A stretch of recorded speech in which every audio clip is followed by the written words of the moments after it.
Trucks galore. Waiting to get in the ports.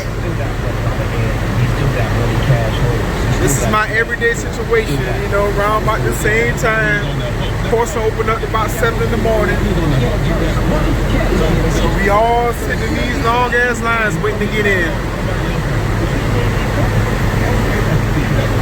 It's crazy. You can use something to depend on that it's not. Now y'all wonder what I'll be doing on my little break.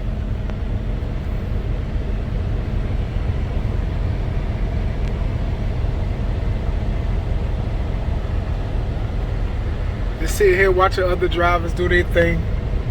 Nothing else to do, you know.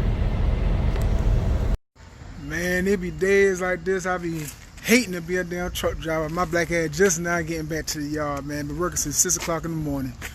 But oh well, had to make the money. Walmart called, you feel me? Boss lady was like, Robert, you do one more?